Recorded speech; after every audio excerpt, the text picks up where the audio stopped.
ನಮಸ್ಕಾರ ಕದಂಬ ನ್ಯೂಸ್ಗೆ ಸ್ವಾಗತ. ನಾನು ಸೋನಿಕಾ ಸುದೇಶ್. ಮೊದಲಿಗೆ ಮುಖ್ಯಾಂಶಗಳು. ಪಾಕ್ ಪರ ಜಿಂದಾಬಾದ್ ಘೋಷಣೆ, ಆರೋಪಿಗಳ ಬಂಧನ ಯಾವಾಗ? ಬೀದರ್ ನಗರದಲ್ಲಿ ಪ್ರಭು ಚವ್ಹಾಣ್. ಕಾಂಗ್ರೆಸ್ ಸರ್ಕಾರ ಮೂಕ ಪ್ರಾಣಿಗಳಿಗೆ ಅನ್ಯಾಯ ಮಾಡುತ್ತದೆ, ಪ್ರಭು ಚವ್ಹಾಣ್ ಆರೋಪ.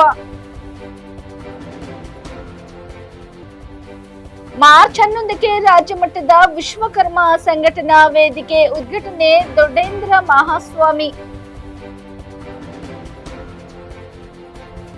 ಬೀದರ್ ನಗರದಲ್ಲಿ ರಾಷ್ಟ್ರೀಯ ಪಲ್ಸ್ ಪೋಲಿಯೋ ಕಾರ್ಯಕ್ರಮ ನಿಮಿತ್ತ ವಾಹನಗಳ ರ್ಯಾಲಿಗೆ ಚಾಲನೆ. ಸುದ್ದಿಯ ವಿವರಗಳು. ಬೀದರ್ ನಗರದ ಪತ್ರಿಕಾ ಭವನದಲ್ಲಿ ಇಂದು ಪತ್ರಿಕೆಗೋಷ್ಠಿಯನ್ನು ಉದ್ದೇಶಿಸಿ ಮಾತನಾಡಿದ ಔರಾದ್ ಮತಕ್ಷೇತ್ರದ ಶಾಸಕ ಪ್ರಭು ಚವ್ಹಾಣ್, ನಾಸೀರ್ ಹುಸೇನ್ ಅವರ ಬೆಂಬಲಿಗರು ವಿಧಾನಸೌಧದಲ್ಲಿ ಪಾಕ್ ಪರ ಜಿಂದಾಬಾದ್ ಕೂಗಿದ್ದು ಅದನ್ನು ಕಾಂಗ್ರೆಸ್ ಸರ್ಕಾರ ಸಮರ್ಥನೆ ಮಾಡಿಕೊಳ್ಳುತ್ತದೆ. ಇನ್ನು ಕೂಡ ಆರೋಪಿಗಳ ಬಂಧನವಾಗಿಲ್ಲ, ಯಾವಾಗ ಅವರ ಬಂಧನವಾಗುತ್ತೆ ಎಂದು ಗೃಹ ಮಂತ್ರಿ ಜಿ ಪರಮೇಶ್ವರ್ ಅವರಿಗೆ ಪ್ರಶ್ನೆ ಮಾಡಿದ್ರು. ನಾಸೀರ್ ಹುಸೇನ್ ಅವರ ಬೆಂಬಲಿಗರನ್ನು ನಮ್ಮ ದೇಶದ ಅನ್ನ, ನೀರು, ಗಾಳಿ ಪಡೆದು ನೆರೆಯ ಪಾಕ್ ದೇಶದ ಕುರಿತು ಜಿಂದಾಬಾದ್ ಕೂಗುವುದು ಎಷ್ಟು ಸರಿ? ಕೂಡಲೇ ನಾಸೀರ್ ಹುಸೇನ್ ಅವರ ಸದಸ್ಯತ್ವ ರದ್ದು ಮಾಡಬೇಕು ಎಂದರು. ಸರ್ಕಾರ, ಕಾಂಗ್ರೆಸ್ ಸರ್ಕಾರ 9 ತಿಂಗಳಾಯಿತು, 9-10 ತಿಂಗಳಾಗಿದೆ. ಈ 9 ತಿಂಗಳಿನಲ್ಲಿ ರಾಜ್ಯದಲ್ಲಿ ಸುವ್ಯವಸ್ಥೆ ಇಲ್ಲ, ನಮ್ಗೆ ಹೇಳ್ತಾ ಇಲ್ಲ, ತಮ್ಮ ಮುಖಾಂತರ ಬರ್ತಾ ಇದೆ. ಲ್ಯಾಂಡ್ ಆರ್ಡರ್ ಕಂಟ್ರೋಲ್ ಇಲ್ಲ. ನಾನು ಫಸ್ಟ್ ಈ ಸರ್ಕಾರ ಬರ್ಖಾಸ್ತ್ ಆಗಬೇಕು, ನಾನು ಗವರ್ನರ್ ಕೂಡ ಮನವಿ ಕೊಟ್ಟಿದ್ದೀನಿ. ಯಾಕಂದ್ರೆ ನಮ್ಮ ಕರ್ನಾಟಕ ರಾಜ್ಯ ಇತಿಹಾಸದಲ್ಲಿ 7 ಕೋಟಿ ಜನತಾ, ನಮ್ಮ ಶಕ್ತಿ ಭವನ್, ನಮ್ಮ ಅಸೆಂಬ್ಲಿ ನಡೀತಾ ಇದೆ. ಈ ಟೈಮ್ನಲ್ಲಿ ಕಾಂಗ್ರೆಸ್ ಮಹಾಸೂರು ರಾಜ್ಯಸಭಾ MP ನಾಸೀರ್ ಹುಸೇನ್ ಅವರ ಬೆಂಬಲಿಗರು ಶಕ್ತಿ ಭವನ್ನಲ್ಲಿ ಪಾಕಿಸ್ತಾನ್ ಜಿಂದಾಬಾದ್ ಈ ಘೋಷಣೆ ಆದ್ಮೇಲೆ ನಾವು ಏನ್ ಮಾಡ್ಬೇಕು? ಆಮೇಲೆ ಕಾಂಗ್ರೆಸ್ ಅವರು ಸಮರ್ಥನೆ ಮಾಡ್ತಾ ಇದ್ದಾರೆ.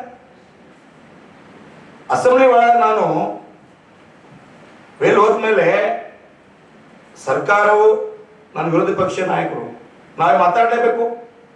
ಅವರು ಸೀದಾ ಒಂದು ಕಮ್ಯುನಿಟಿಗೆ ಸಪೋರ್ಟ್ ಮಾಡ್ತಾ ಇದ್ದಾರೆ, ಒಂದು ಗ್ರೂಪ್ಗೆ ಸಪೋರ್ಟ್ ಮಾಡ್ತಾ ಇದ್ದಾರೆ. ನಿನ್ನೆ ಹೇಳಿದ್ರು ರಿಪೋರ್ಟ್ ಬಂದಿದೆ, ಆಲ್ರೆಡಿ ರಿಪೋರ್ಟ್ ವಿರೋಧ ಬಂದಿದೆ. ಈ ತನಕ ಯಾರಿಗೆ ಅರೆಸ್ಟ್ ಮಾಡಿಲ್ಲ. ನಾಚಿಕೆ ಬರಬೇಕು ಸರ್ಕಾರಕ್ಕೆ, ಮುಖ್ಯಮಂತ್ರಿಗೆ. ಅರೆಸ್ಟ್ ಮಾಡಿಲ್ಲ, ಇನ್ಕ್ವೈರಿ ಮಾಡ್ತೀರಿ. ನಿನ್ನೆ ಗೃಹ ಮಂತ್ರಿ ಹೇಳ್ತಾ ಇದ್ರೆ ನಾವು ಅರೆಸ್ಟ್ ಮಾಡ್ತೀವಿ. ಯಾರು ಮಾಡ್ತೀರಿ? ಆರ್ತಿ ಮಾಡ್ತೀರಿ? ಯಾರು ಮಾಡ್ತೀರಿ? ಈ ಘಟನೆ ಆಗೋ 3-4 ದಿವಸ ಆಯ್ತು. ಸರ್ಕಾರ ಏನ್ ಮಾಡ್ತಾ ಇದ್ರೆ ಅನ್ನೋದು ಅರ್ಥ ಆಗ್ತಾ ಇಲ್ಲ. ಅದಕ್ಕಾಗಿ ನಾವು ಅಸೆಂಬ್ಲಿ ಒಳಗ, ವಿಧಾನ ಪರಿಷತ್ ಒಳಗ ವಿರೋಧ ಮಾಡಿದ್ದೀನಿ, ಗವರ್ನರ್ಗೆ ಭೇಟಿ ಮಾಡಿದ್ದೀನಿ. ಕಾಂಗ್ರೆಸ್ ಸರ್ಕಾರ ಬರ್ಖಾಸ್ತ್ ಆಗಬೇಕು. ಆಮೇಲೆ ನಮ್ಮ ನಾಸೀರ್ ಹುಸೇನ್ ಅವರು MP ಕ್ಯಾನ್ಸಲ್ ಆಗಬೇಕು. ಅವರು ಇಲ್ಲಿ ಇರ್ಲಿಕ್ಕೆ ಅಧಿಕಾರ ಇಲ್ಲ. ಗಾಳಿ ನಮ್ದು, ಜಮೀನ್ ನಿಮ್ದು, ನೀರ್ ನಿಮ್ದು ಅರ್ಥ ಹೇಳ್ತಾ ಇದ್ರಿ. ಪಾಕಿಸ್ತಾನ ಜಿಂದಾಬಾದ್, ಪಾಕಿಸ್ತಾನ ಹೋಗ್ರಿ. ಯಾಕೆ ಇಲ್ಲಿ ಎಲ್ಲ ರಾಜ್ಯಸಭಾ ಹೋಗ್ತಾ ಇದ್ರಿ? ಅಬ್ಬೆ ತಾವು ಜವಾಬ್ದಾರಿ ಸೆಕೆಂಡ್ ಟೈಮ್ ಆಗ್ತಾ ಇದ್ರಿ. ಸೆಕೆಂಡ್ ಟೈಮ್ ಆಗ್ತಾ ಇದ್ರಿ. ಅಲ್ಲೇ ಒಳಗು 100 ಜನ ತಗೊಂಡು ಬರ್ತಾ ಇದ್ರಿ. ಪಾಕಿಸ್ತಾನ ಯಾರು ಕಾಂಗ್ರೆಸ್ ಹೋಗ್ಬೇಕಾ, ಹುಸೇನ್ ಹೋಗ್ಬೇಕಾ? ಯಾರು ಹೋಗ್ಬೇಕು? ನಾನು ಏನ್ ಹೇಳ್ತಾ ಇದ್ರಿ, ಅವ್ರ ಯಾರ ಜೊತೆ ಘೋಷಣೆ ಮಾಡಿದ್ರು, ಪಾಕಿಸ್ತಾನ ಘೋಷಣೆ, ಅವ್ರು ಹೋಗ್ಬೇಕು. ನೋಡ್ರಿ, ನಮ್ಮ ಶಕ್ತಿ ಭವನ, ನಮ್ಮ ಅಸೆಂಬ್ಲಿ ಎಲ್ಲಿ ನಾನು ತೀರ್ಮಾನ ಮಾಡ್ತೀವಿ, ಎಲ್ಲಿ ಕಾನೂನು ಮಾಡ್ತೀವಿ, ಈ ಜಾಗದಲ್ಲಿ ತಾವು ಒಳ ಹೊಂಗಿ ಪಾಕಿಸ್ತಾನ ಜಿಂದ ಬಂದ್ರೆ ನಾಚಿಕೆ ಬರ್ಬೇಕಾ ಇಲ್ಲ? ಬೇರೆ ಜಾಗ ಇದ್ದಾರೆ, ಗಲ್ಲಿನಲ್ಲಿ, ಪ್ರೋಗ್ರಾಮ್ನಲ್ಲಿ, ಎಲ್ಲಿ ಒಳಗು ನಮ್ಮ ಆತ್ಮ, ನಮ್ಮ ಬ್ರಹ್ಮಾಂಡ ಇದೆ. 7 ಕೋಟಿ ಅಶ್ವದಿಂದ ನಾನು 224 ಜನ ಒಳಗೆ ಹೋಗ್ತೀವಿ. ದೇವರ ಗುಡಿನಲ್ಲಿ ಪಾಕಿಸ್ತಾನ ಜಿಂದಾಬಾದ್. ಈ ಬಹಳ ಭಯಾನಕ ಇರ್ತಾ ಇದೆ. ಗೃಹ ಮಂತ್ರಿ ಹೇಳಿದಾರ, ನಾವು ಅರೆಸ್ಟ್ ಮಾಡ್ತೀನಿ. ನಾವು ಒತ್ತಾಯ ಮಾಡ್ತಾ ಇದ್ದೀನಿ, ಗೃಹ ಮಂತ್ರಿ ಅವರೇ, ಮುಖ್ಯಮಂತ್ರಿ ಅವರೇ, ತಾವು ಸಿರ್ಫ್ ಹೇಳ್ತೀರಿ, ಅರೆಸ್ಟ್ ಮಾಡಲ್ಲ. ಹಾಗಾಗಿ ಸರ್ಕಾರ ಬರ್ಖಾಸ್ತ ಆಗಬೇಕು, ನಮ್ಮ ಮನವಿ ಇದೆ. ನಗರದ ಪತ್ರಿಕಾ ಭವನದಲ್ಲಿ ಇಂದು ಪತ್ರಿಕಾಗೋಷ್ಠಿಯನ್ನು ಉದ್ದೇಶಿಸಿ ಮಾತನಾಡಿದ ಔರಾದ್ ಮತಕ್ಷೇತ್ರದ ಶಾಸಕ ಪ್ರಭು ಚವ್ಹಾಣ್, ಕಾಂಗ್ರೆಸ್ ಸರ್ಕಾರ ಮೂಕ ಪ್ರಾಣಿಗಳಿಗೆ ಮೋಸ ಮಾಡುತ್ತಿದೆ. ಪಶುಸಂಗೋಪನಾ ಇಲಾಖೆಗೆ ಕಳೆದ 2 ಬಜೆಟ್ನಲ್ಲಿಯೂ ಕೂಡ ಯಾವುದೇ ರೀತಿಯಲ್ಲಿ ಹೆಚ್ಚಿನ ಅನುದಾನ ನೀಡಿಲ್ಲ ಎಂದು ಕಾಂಗ್ರೆಸ್ ಸರ್ಕಾರ ವಿರುದ್ಧ ಕಿಡಿಕಾರಿದರು. ಹೀಗೆ ಮಾತು ಮುಂದುವರೆಸಿದ್ದೆ ಅವರು, ಜಿಲ್ಲೆಯಲ್ಲಿ ಬರಗಾಲವಿದೆ, ಜಿಲ್ಲಾ ಉಸ್ತುವಾರಿ ಸಚಿವರು ಸರ್ಕಾರದಿಂದ ಬರಗಾಲದ ಹಣ ಬಿಡುಗಡೆಗೊಳಿಸಬೇಕು, ನೀರಿನ ಸಮಸ್ಯೆ ಇದ್ದ ಕೂಡಲೇ ಸಮಸ್ಯೆ ಬಗೆಹರಿಸುವ ಕೆಲಸ ಮಾಡಬೇಕು ಎಂದರು. ಮುಂಬರುವ ಲೋಕಸಭಾ ಚುನಾವಣೆಯಲ್ಲಿ ಬೀದರ್ನಿಂದ ಬಿಜೆಪಿ ಪಕ್ಷದ ಅಭ್ಯರ್ಥಿ 2 ಲಕ್ಷಕ್ಕೂ ಅಧಿಕ ಮತಗಳಿಂದ ಗೆಲುವು ಸಾಧಿಸಲಿದ್ದಾರೆ ಎಂದು ಔರಾದ್ ಮತಕ್ಷೇತ್ರದ ಶಾಸಕ ಪ್ರಭು ಚವ್ಹಾಣ್ ಭವಿಷ್ಯ ನುಡಿದಿದ್ದಾರೆ. ನಮ್ಮ ಪಕ್ಷದಿಂದ ಯಾವುದೇ ಸಾಮಾನ್ಯ ಕಾರ್ಯಕರ್ತನಿಗೂ ಟಿಕೆಟ್ ನೀಡಿದ್ದರೂ ನಾವು ಕೆಲಸ ಮಾಡುತ್ತೇವೆ. ನಮ್ಮ ಅಭ್ಯರ್ಥಿಯನ್ನು ಗೆಲ್ಲಿಸಿ ಮೋದಿಯವರ ಕೈ ಬಲಪಡಿಸುತ್ತೇವೆ. ಇದೇ ವೇಳೆ ಬಸವಕಲ್ಯಾಣ ಶಾಸಕ ಶರಣು ಸಲಗರ್, ಹುಮ್ನಾಬಾದ್ ಶಾಸಕ ಸಿದ್ದು, ವಿಧಾನ ಪರಿಷತ್ ಸದಸ್ಯ ರಘುನಾಥರಾವ್ ಮಲ್ಕಾಪುರೆ, ಜಿಲ್ಲಾಧ್ಯಕ್ಷ ಸೋಮನಾಥ್ ಪಾಟೀಲ್, ಪ್ರಕಾಶ್ ಖಂಡ್ರೆ, ಈಶ್ವರ್ ಸಿಂಗ್ ಠಾಕೂರ್ ಸೇರಿದಂತೆ ಅನೇಕರು ಇದ್ದರು. ನಂಬರ್ 2, ನಾನು ವಾಪಸ್ ಬೆಂಗಳೂರಿನಲ್ಲಿ ಪ್ರಶ್ನೆ ಮಾಡ್ತಾ ಇದ್ದೀನಿ, ಜಾಸ್ತಿ ಮಾತಾಡಲ್ಲ. ನಮ್ಮ ಡಿಪಾರ್ಟ್ಮೆಂಟ್ ಪೂರ್ತಿ ಮುಚ್ಚಾಕಿದ್ದಾರೆ. ನಮ್ಮ ಪಶುಸಂಗೋಪನೆ ಇಲಾಖೆನ ಏನೇನು ನಾನು ನಮ್ಮ ಸರ್ಕಾರ ಟೈಮ್ನಲ್ಲಿ ಮಾಡಿದ್ದೀವಿ ಎಲ್ಲ ಸ್ಟಾಪ್. ಆಮೇಲೆ ಈ ಯಾರು ನಾನು ಬಜೆಟ್ ನೋಡಿದ್ದೀನಿ, ಫಸ್ಟ್ ಬಜೆಟು, ಸೆಕೆಂಡ್ ಬಜೆಟು, ಜುಲೈನಲ್ಲಿ ಒಂದು, ಮಾರ್ಚ್ನಲ್ಲಿ ಒಂದು. ನಮ್ಮ ಡಿಪಾರ್ಟ್ಮೆಂಟ್ 1 ಪೈಸಾ ಬಿಟ್ಟಿಲ್ಲ. ಯಾವ ಕಾನೂನು ರೀ? ನಮ್ಮ ಮನ್ಸುಗೆ ಮಾಡ್ರಿ ಅನ್ಯಾಯ, ಗೋಮಾತೆಗೆ ಅನ್ಯಾಯ ಮಾಡ್ತಾ ಇದ್ರಿ, ಮುಖಪ್ರಾಣಿಗೆ ಮೋಸ ಮಾಡ್ತಾ ಇದ್ರಿ, ಮುಖನ ಧೋಕ ಮಾಡ್ತಾ ಇದ್ರಿ.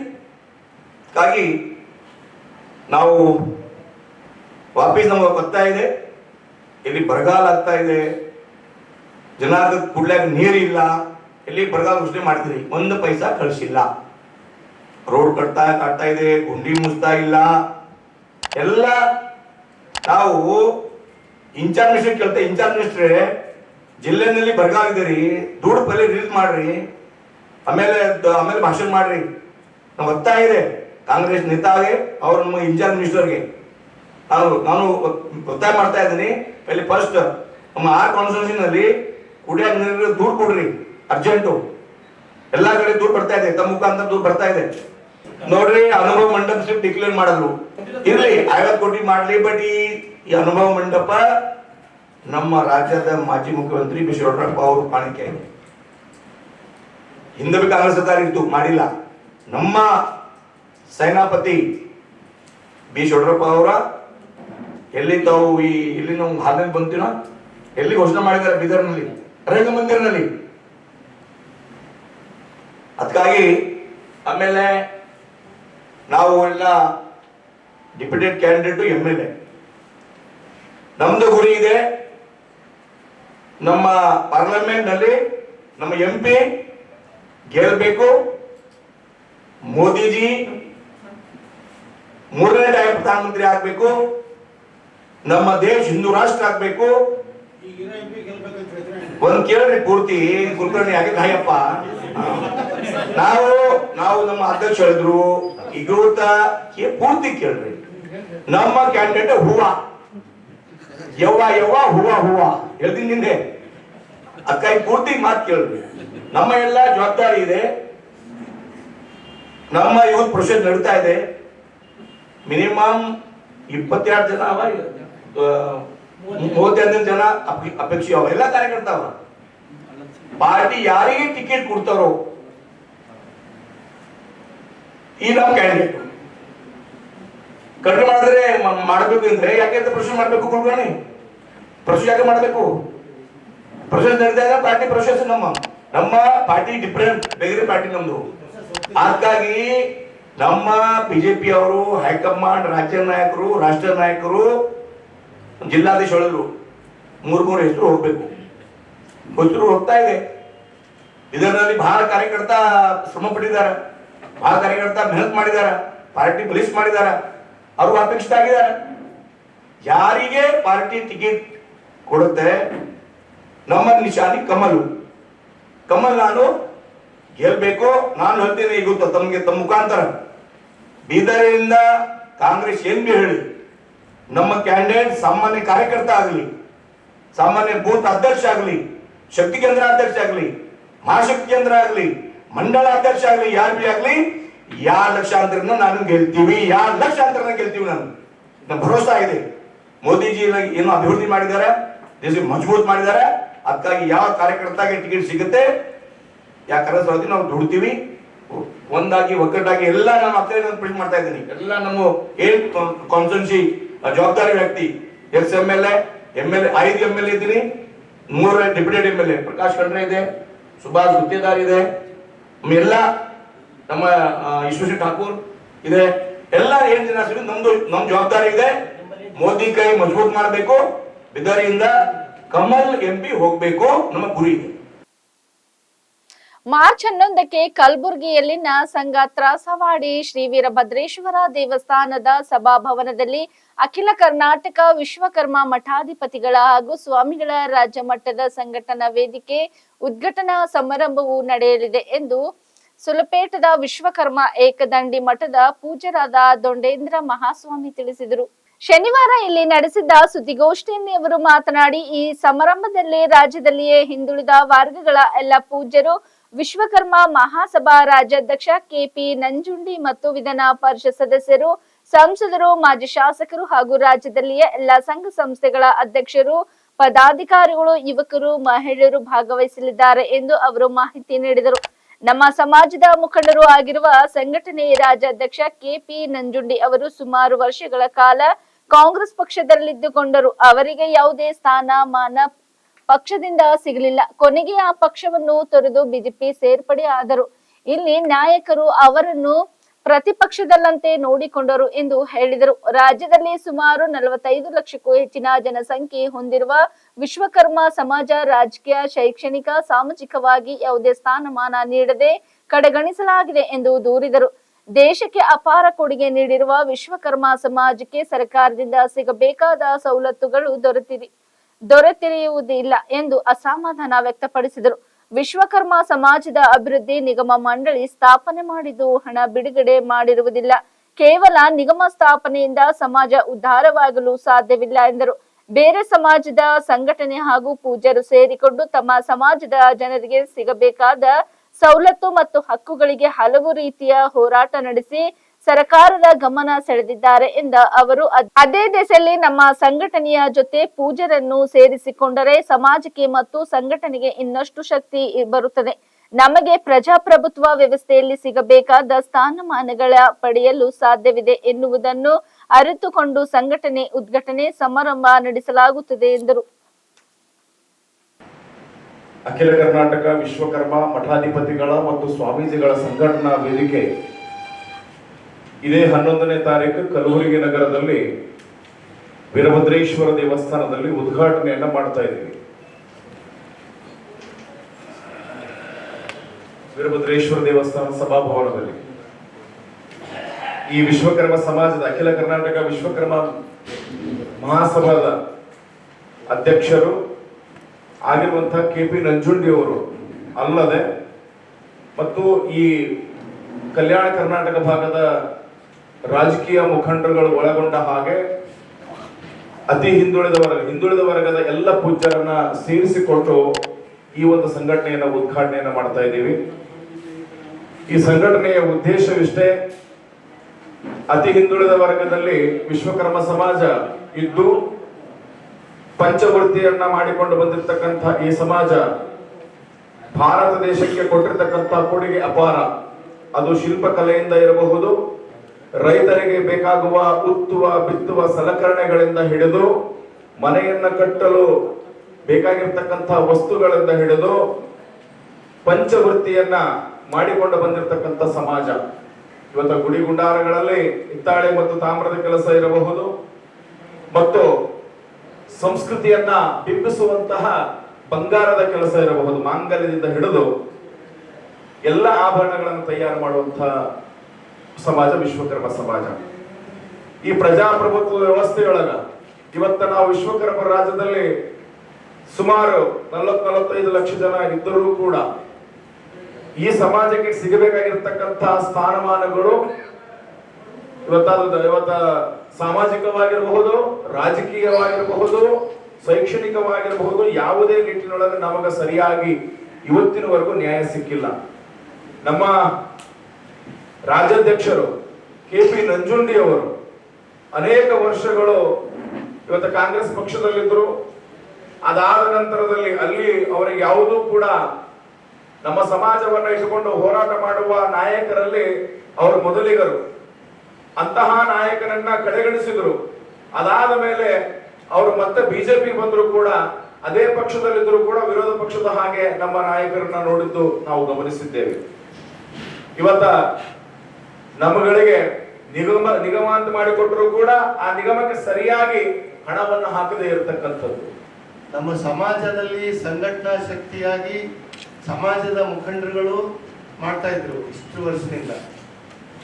ಮತ್ತೆ ಸಮಾಜದ ಸ್ವಾಮೀಜಿಗಳು ಕೂಡ ಒಂದು ಹೋರಾಟದಲ್ಲಿ ಭಾಗಿಯಾಗ್ತಿದ್ರು. ಆದರೆ ಒಂದು ಸಂಘಟನೆ ಮತ್ತು ಸಂಘ ಇರೋದ್ರಿಂದ ಸಮಾಜಕ್ಕೆ ಇನ್ನೊಂದಿಷ್ಟು ಶಕ್ತಿ ಜಾಸ್ತಿ ಸಿಗ್ತದೆ ಅನ್ನೋ ಒಂದು ಉದ್ದೇಶ ಇಟ್ಕೊಂಡು ಒಂದು ಮಠಾಧಿಪತಿಗಳು, ಪೀಠಾಧಿಪತಿಗಳ ಒಂದು ಹೋರಾಟದ ಮುಖಾಂತರ ಸಮಾಜಕ್ಕೆ ಬೇಕಾಗಿರುವಂಥ ಸವಲತ್ತುಗಳು ಬೇಕು ಅನ್ನೋ ದೃಷ್ಟಿಕೋನ ಇಟ್ಕೊಂಡು ನಮ್ಮ ಪೂಜ್ಯ ಗುರುಗಳು ಒಂದು ಸಂಘಟನಾತ್ಮಕವಾದಂಥ ಒಂದು ಸಂಘ ಉದ್ಘಾಟನೆ ಇರೋದ್ರಿಂದ ಬೀದರ್ ಜಿಲ್ಲೆಯಲ್ಲಿನೂ ಕೂಡ ಆ ವಿಷಯ ತಿಳಿಸ್ಬೇಕು ಅನ್ನುವಂಥ ಒಂದು ಉದ್ದೇಶ ಇಟ್ಕೊಂಡು ಇವತ್ತಿನ ದಿವಸ ಈ ಪತ್ರಿಕಾ ಒಂದು ಸಭೆ ನಡೆಸ್ತಾ ಇದ್ದೀವಿ. ಅದರಲ್ಲಿ ವಿಶೇಷವಾಗಿ ಭಾರತ ದೇಶ ವಿಶ್ವಮಾನಕ್ಕೆ ನಾವು ಮುಡ್ತಾ ಇದ್ದೇವೆ. ಅದರ ಜೊತೆಗೆ ಅತ್ಯಂತ ಹೆಚ್ಚಿನ ಸಂಖ್ಯೆ ನೋಡುವಂತಹ ಪ್ರಜೆಗಳನ್ನು ನೋಡುವಂತಹ ಇಡೀ ಪ್ರಪಂಚದಲ್ಲಿರುವಂತಹ ಭಾರತ ದೇಶದಲ್ಲಿ ಪ್ರಜಾಪ್ರಭುತ್ವ ಇರುವಂತಹ ದೇಶ ಭಾರತ ದೇಶ. ಈ ಭಾರತ ದೇಶದಲ್ಲಿ ನಮ್ಮದೇ ಆದಂತಹ ಒಂದು ಸಂವಿಧಾನ ಇದೆ. ಇದು ಇಡೀ ಜಗತ್ತಿನಲ್ಲಿ ಇರಲಾದಂತ, ಇಡೀ ಜಗತ್ತಿನಾಗೆ ಸಿಗಲಾದಂತ ಸಂವಿಧಾನ ನಮ್ಮ ಭಾರತದಲ್ಲಿದೆ. ಅದು ಬಾಬಾ ಸಾಹೇಬ್ ಅಂಬೇಡ್ಕರ್ ಕೊಟ್ಟಂತ ಸಂವಿಧಾನ.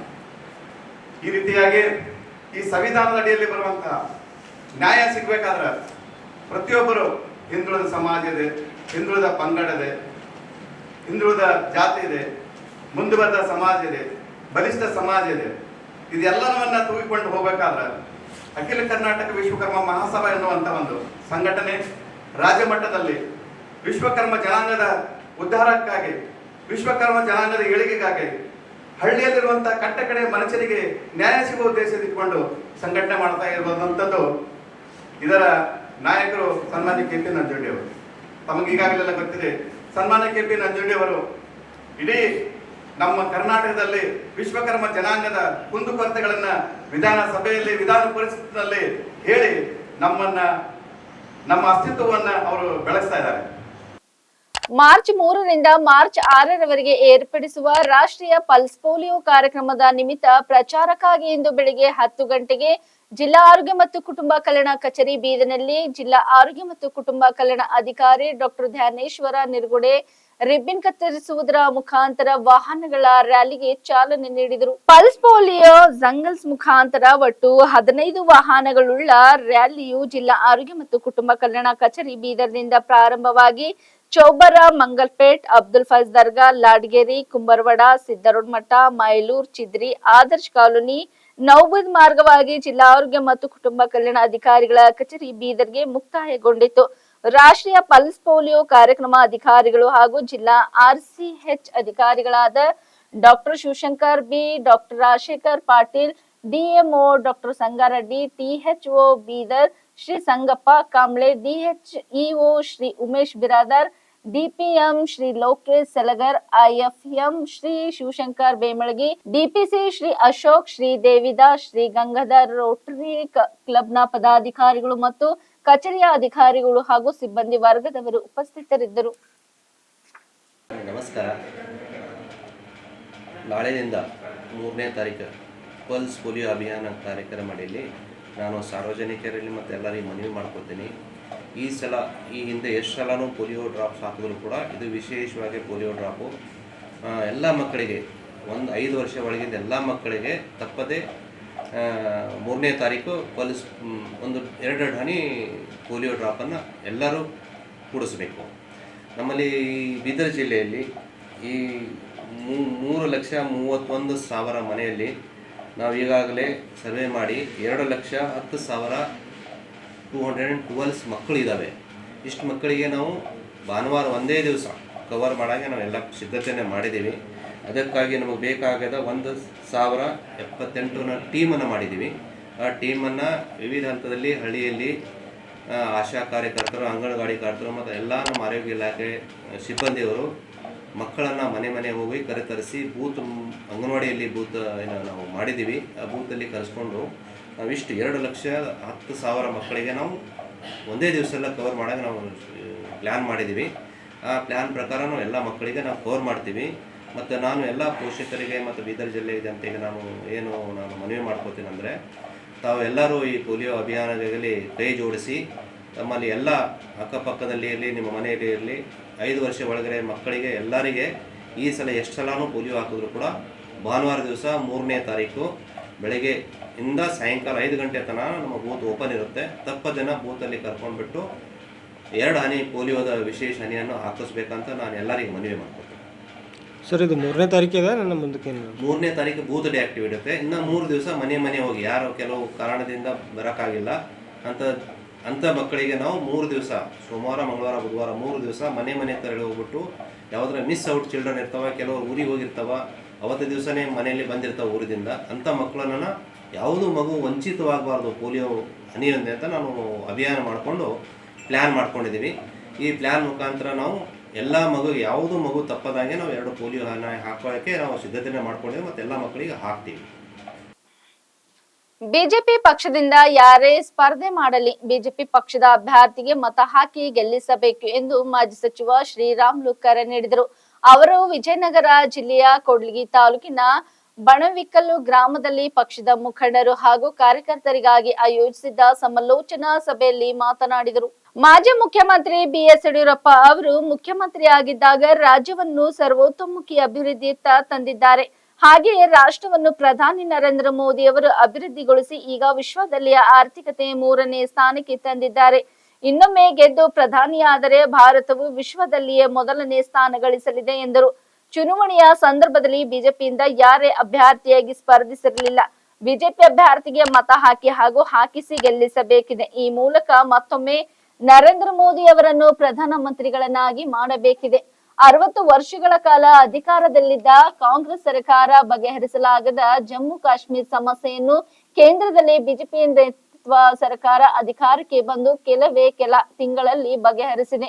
ಬಿಜೆಪಿ ಅಧಿಕಾರಕ್ಕೆ ಬಂದಾಗಲೇ ರಾಷ್ಟ್ರೀಯ ಹೆದ್ದಾರಿಗಳು ಉನ್ನತ ಕಿರಣಿಗೊಂಡು ಅಭಿವೃದ್ಧಿಯಾಗಿವೆ ಹಾಗೂ ಎಂದು ಕಾಣದ ಸುಧಾರಣೆ ಕಂಡಿವೆ. ನದಿಗಳ ಜೋಡಣೆ ಯೋಜನೆ ಹಾಗೂ ಮಿಲಿಟರಿ ವ್ಯವಸ್ಥೆಯನ್ನು ಅಭಿವೃದ್ಧಿಗೊಳಿಸಿ ಸೇನೆಯನ್ನು ವಿಶ್ವ ಮಟ್ಟದಲ್ಲಿ ಸದೃಢಗೊಳಿಸಲಾಗಿದೆ.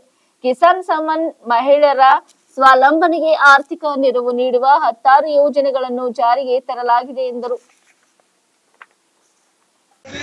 ಪ್ರತಿಯೊಂದು ಯೋಜನೆಗಳ ಬಗ್ಗೆ ತಗೊಳ್ರಿ, ಮೋದಿ ಗ್ಯಾರಂಟಿ ಬಗ್ಗೆ ತಿಳ್ಕೊಳ್ರಿ. ಎಲ್ಲ ವಿಚಾರದಲ್ಲಿ ಇವತ್ತು ಭಾರತ ಇವತ್ತು 3ನೇ ಸ್ಥಾನದಲ್ಲಿದೆ. ಬಹುಶಃ ನೀವು ಇನ್ನೊಂದು ಸಾರಿ ದೇಶದ ಪ್ರಧಾನಮಂತ್ರಿ ನರೇಂದ್ರ ಮೋದಿಜಿಯವರಿಗೆ ಅವಕಾಶವನ್ನು ಮಾಡಿಕೊಟ್ಟೆ ಬಹುಶಃ ಮುಂಬರುವಂತ ದಿನಗಳಲ್ಲಿ ಅಮೆರಿಕನ್ ಅಂತ ರಾಷ್ಟ್ರವನ್ನು ಅದನ್ನ ಹಿಂದಕ್ಕಾಗಿ ಭಾರತ ನಂಬರ್ 1 ಆಗುತ್ತೆ. ರೈತ ನಮ್ಮೆಲ್ಲರಿಗೂ ಆಹಾರ ನೀಡುವ ಅನ್ನದಾತನಾಗಿದ್ದು ಅವರ ಅಭಿವೃದ್ಧಿಗಾಗಿ ಕೇಂದ್ರ ಮತ್ತು ರಾಜ್ಯ ಸರ್ಕಾರಗಳು ಹಲವಾರು ಕಾರ್ಯಕ್ರಮಗಳನ್ನು ಹಮ್ಮಿಕೊಂಡಿವೆ ಎಂದು ಅರಣ್ಯ, ಜೈವಿಕ ಮತ್ತು ಪರಿಸರ ಹಾಗೂ ಬೀದರ್ ಜಿಲ್ಲಾ ಉಸ್ತುವಾರಿ ಸಚಿವರಾದ ಈಶ್ವರ್ ಬಿ ಖಂಡ್ರೆ ಹೇಳಿದರು. ಅವರು ಶನಿವಾರ ಜಿಲ್ಲಾ ಪಂಚಾಯತ್ ಹಾಗೂ ಕೃಷಿ ಇಲಾಖೆ ಬೀದರ್ ಸಹಯೋಗದಲ್ಲಿ ಬೀದರ್ ನಗರದಲ್ಲಿ ಹಮ್ಮಿಕೊಂಡಿದ್ದ ಜಿಲ್ಲಾ ಮಟ್ಟದ ಸಾವಯವ ಮತ್ತು ಸಿರಿಧಾನ್ಯ ನಡಿಗೆ 2024 ಕಾರ್ಯಕ್ರಮಕ್ಕೆ ಚಾಲನೆ ನೀಡಿ ಮಾತನಾಡಿದರು. ಈ ಕಾರ್ಯಕ್ರಮ ಇಂದು ಹಮ್ಮಿಕೊಂಡಿರುವುದರ ಉದ್ದೇಶ ಸಿರಿಧಾನ್ಯಗಳಿಗೆ ಹೆಚ್ಚಿನ ಒತ್ತು ನೀಡುವುದಾಗಿದೆ. ನಮ್ಮ ಬೀದರ್ ಜಿಲ್ಲೆಯಲ್ಲಿ 70% ಜನರು ಕೃಷಿಯ ಮೇಲೆ ಅವಲಂಬಿತರಾಗಿದ್ದಾರೆ. ಸಾವಯವ ಕೃಷಿಯ ಆಹಾರಗಳಾದ ಸಜ್ಜೆ, ಬರಗು, ರಾಗಿ, ನವಣೆ, ಹಾರಕ, ಸಾವೆಗಳ ಸೇವನೆಯಿಂದ ಬಿಪಿ, ಶುಗರ್, ಡಯಾಬಿಟಿಸ್ ನಂತಹ ಇತರ ಕಾಯಿಲೆಗಳು ಬರುವುದಿಲ್ಲ ಎಂದರು. ಇಡೀ ದೇಶದಲ್ಲಿ ಕರ್ನಾಟಕ ರಾಜ್ಯ ಸಾವಯವ ಬೆಳೆಗಳನ್ನು ಹೆಚ್ಚು ಬೆಳೆಯುತ್ತಿರುವ ಮೊದಲು ರಾಜ್ಯವಾಗಿದೆ. ಹಾಗಾಗಿ ಬೆಂಗಳೂರಿನಲ್ಲಿ ಅಂತಾರಾಷ್ಟ್ರೀಯ ಸಿರಿಧಾನ್ಯ ವಾಣಿಜ್ಯ ಮೇಳವನ್ನು ಆಯೋಜಿಸಲಾಗಿತ್ತು. ಕೃಷಿ ಲಾಭದಾಯಕವಾಗಲು ಅದಕ್ಕೆ ಸೂಕ್ತ ಬೆಲೆ ಸಿಗುವುದರ ಜೊತೆಗೆ ವ್ಯವಸ್ಥಿತ ಮಾರುಕಟ್ಟೆಯೂ ಬೇಕು. ಮುಂದೊಂದು ದಿನ ಕೃಷಿಗೆ ಎಲ್ಲರೂ ಅದರ ಕಡೆ ನೋಡುವ ಕಾಲ ಬರುತ್ತದೆ ಎಂದರು. ಇಲ್ಲಿವರೆಗೆ ಸುದ್ದಿ ಕೊಟ್ಟಿದ್ದು ನಾನು ಸೋನಿಕಾ ಸುದೇಶ್. ಮುಂದಿನ ಸುದ್ದಿಯೊಂದಿಗೆ ಮತ್ತೆ ಭೇಟಿಯಾಗೋಣ. ವಂದನೆಗಳು.